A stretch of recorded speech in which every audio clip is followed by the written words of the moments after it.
Continuons nos révisions qui commencent vraiment à être longues, hein. Alors, dans la phase 2, qu'est-ce qu'on a déjà fait? Eh bien, au niveau des produits, nous avons déjà établi comment procéder afin de multiplier les facteurs numériques et littéraux entre eux. Ensuite, on s'est intéressé à la distributivité, la simple et la double. On en a même profité pour déjà choper quelques petites informations sur certaines notions de troisième. On ne peut pas y échapper, reste à voir la mise en évidence. C'est parti. La mise en évidence répond à la consigne factorise par mise en évidence. Dans le mot factorise, on entend le mot facteur. Or, les facteurs constituent les produits. Factoriser, ça n'est rien d'autre que de transformer un résultat, un polynôme, à savoir une somme ou une différence entre des monômes, en produit de facteurs. Prenons un exemple. Ici, vous avez le binôme en x de degré 6. Eh bien, l'objectif sera de transformer ce binôme en un produit de deux facteurs. C'est un petit peu comme si on vous donnait le résultat d'un exercice et qu'on vous demandait de faire machine arrière et d'identifier l'exercice qui se cache derrière cette réponse, d'identifier le produit de facteurs. Comment va-t-on procéder?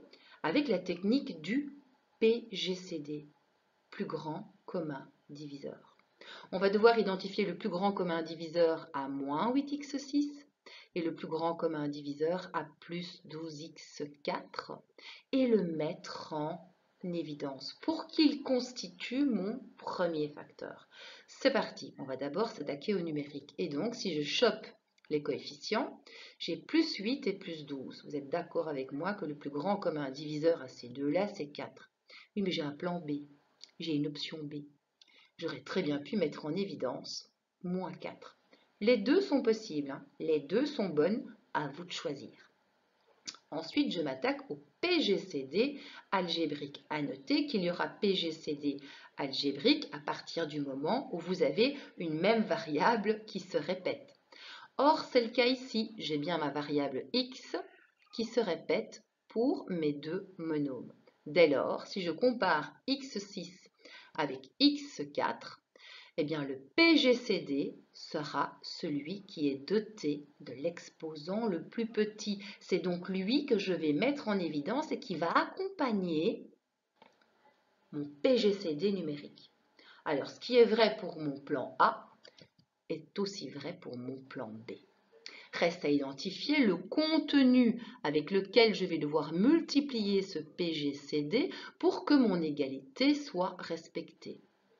Dès lors, la question qui est posée, c'est par qui vais-je multiplier 4x4 pour réobtenir dans un premier temps moins 8x6 afin d'identifier le premier terme de cette parenthèse.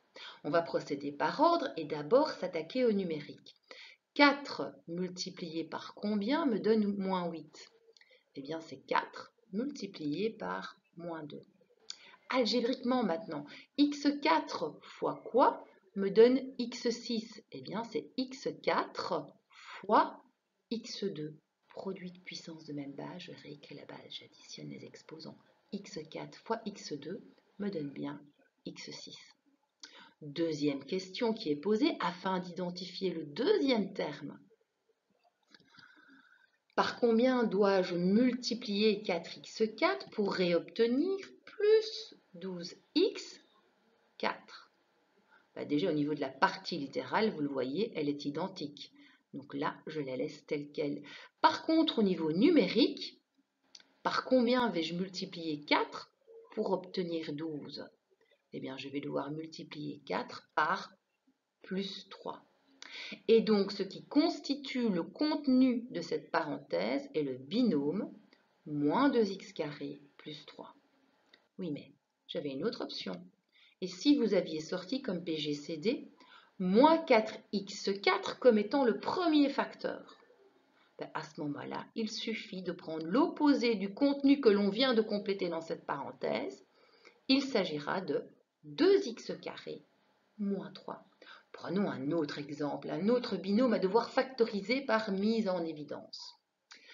Première des choses, on va extraire le PGCD numérique. Alors, entre moins 45 et plus 25, il apparaît clairement que le plus grand commun diviseur est 5. Plan A. Plan B, on aurait très bien pu mettre en évidence moins 5. Algébriquement, maintenant, il faut identifier le PGCD. Or, il n'y en a pas un, mais il va y en avoir deux, puisque j'ai deux variables qui sont traitées et qui sont en plus répétées. Dès lors, je procède par ordre et je compare d'abord les puissances de t de la base A, à savoir A carré, que je compare avec A. Quelle est celle qui est dotée de l'exposant le plus petit? C'est bien A. Dès lors, c'est elle l'heureux élu. Ensuite, je compare B5 avec B3. Quelle est la variable dotée de l'exposant le plus petit? C'est B3. Dès lors, c'est elle que je sors. Le PGCD qui vient d'être mis en évidence est algébrique. Il s'agit de 5AB3. Si j'avais dû opter pour l'autre option, rien ne change bien sûr au niveau de la partie littérale.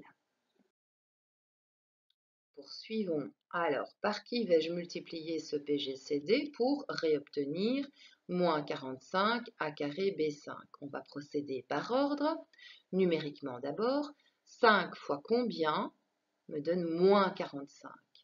Ça va être 5 fois moins 9. A fois qui va me donner A carré? Eh bien, ce sera A fois A. Et B cube fois qui va me donner B5?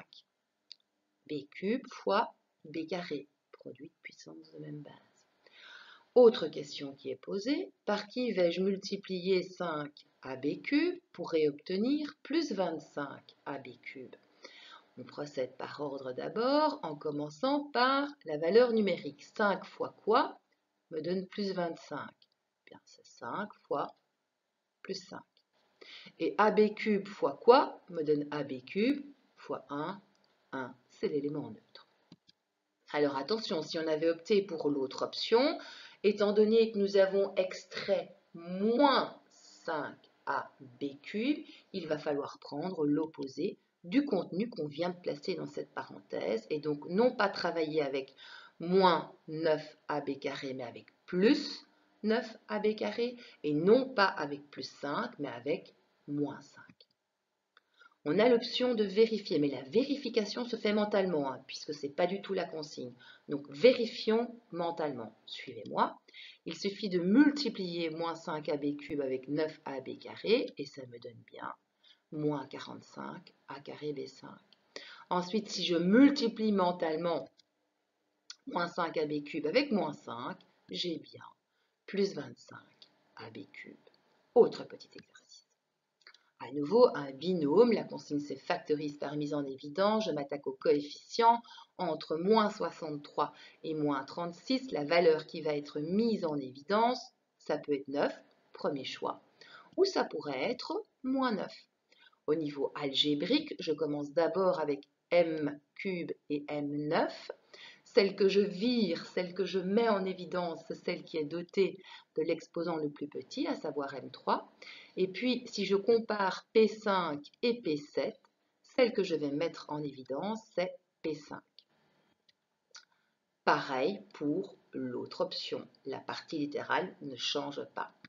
Fois quoi? Ben forcément, fois un binôme. La question qui est posée, c'est par qui vais-je multiplier 9m cube P5 pour réobtenir moins 63 m cube P5. On procède par ordre. 9 fois combien me donne moins 63? Eh bien, ce sera 9 fois moins 7. Ensuite, M3 fois quoi me donne M3? Ben, M3 fois 1, élément neutre. P5 fois quoi me donne P5? P5 fois 1, à nouveau, élément neutre. Je passe au deuxième terme. Par qui vais-je multiplier ce PGCD pour réobtenir moins 36 M9 P7? Procédons par ordre d'abord. 9 fois combien me donne moins 36? Bien, c'est 9 fois moins 4. Ensuite, M3 fois quoi me donne M9? C'est M3 fois M6. P5 fois quoi me donne P7? Eh bien, ce sera P5 fois P2.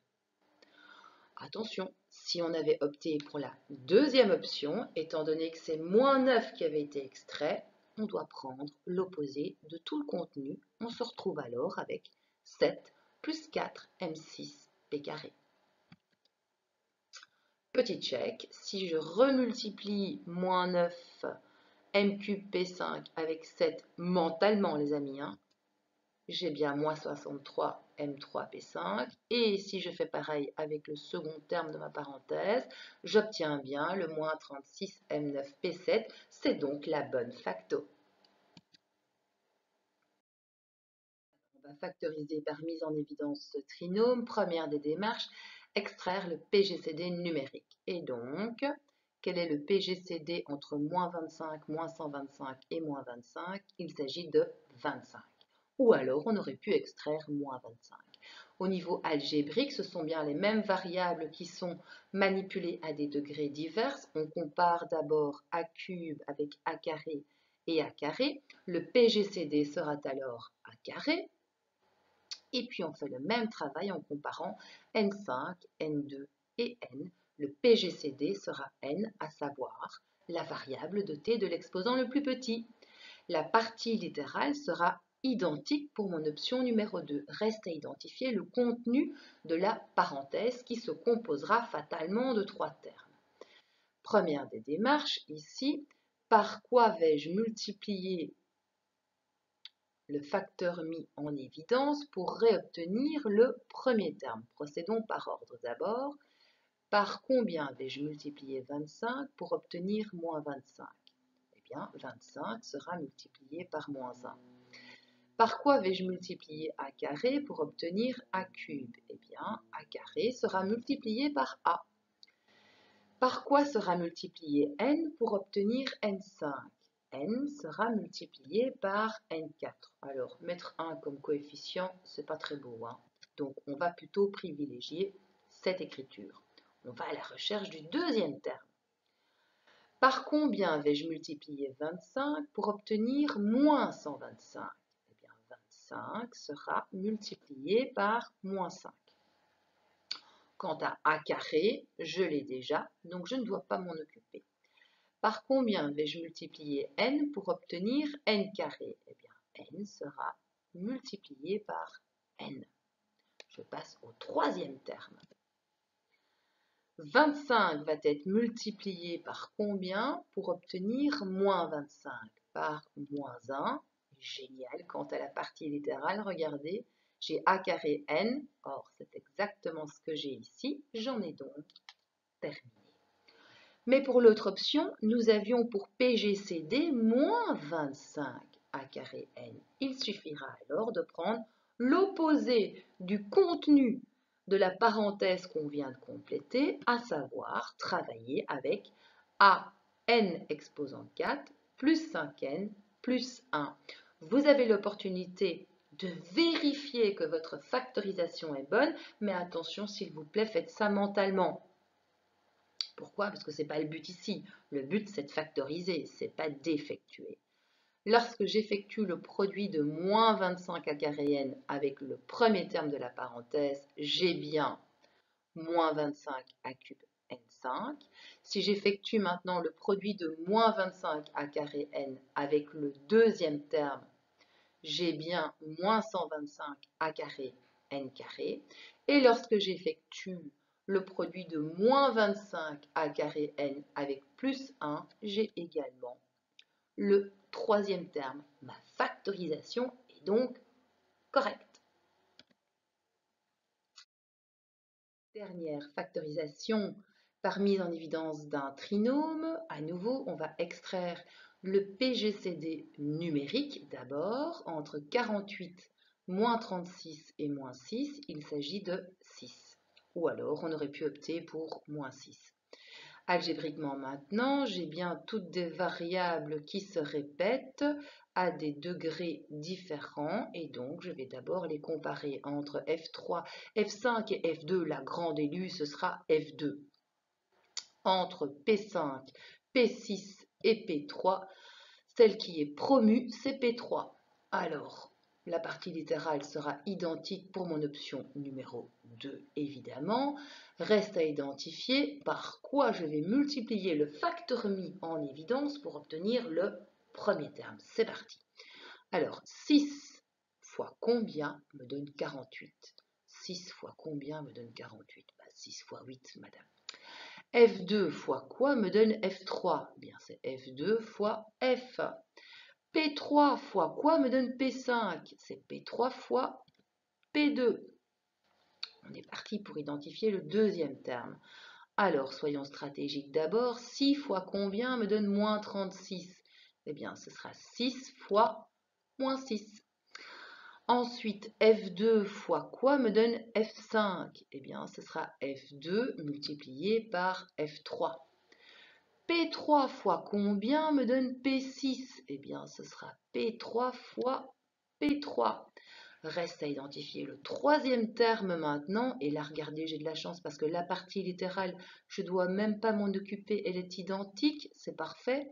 C'est juste à savoir par combien je vais multiplier 6 pour obtenir moins 6. Et je n'oublie pas de dire que c'est 6 multiplié par moins 1. Oui, mais si ça avait été l'autre option, à savoir mettre en évidence moins 6 F2 P3, j'aurais dû prendre l'opposé de ce que je viens d'annoter au sein de la parenthèse et donc travailler avec moins 8 FP2 plus 6 F3 P3 plus 1. Vous pouvez vérifier mentalement, s'il vous plaît, si vous avez la bonne facto en redistribuant ce que vous avez mis en évidence et là, on conclure que oui, vous avez la bonne facto. Oh, yes, on en a enfin terminé avec ces révisions sur la multiplication.